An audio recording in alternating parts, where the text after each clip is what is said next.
Nu tar jag det här.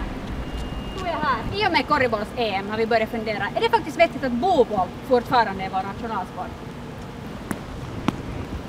Det är ju helt supersvårt. Är det därför som vi har så dåligt nationellt självförtroende?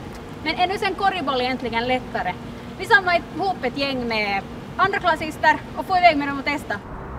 Okej, är det någon av er som vet vad Finlands nationalsport är? Man får också gissa. Ishockey.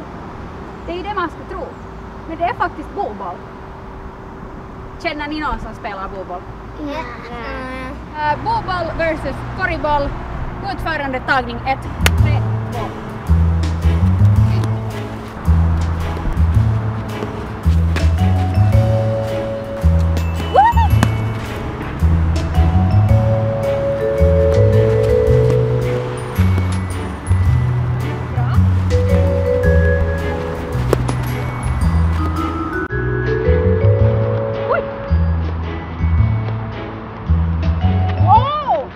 Tagning 2.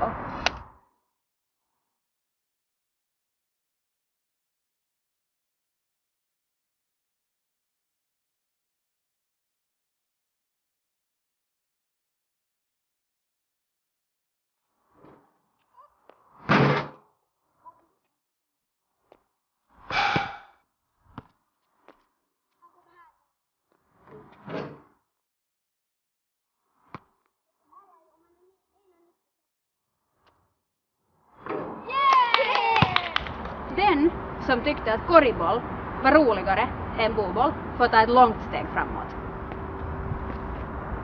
Det är 2 mot 2, 2 vill hålla boboll och 2 vill hålla korriboll, så vi får väl ta och kombinera dem istället. Okej.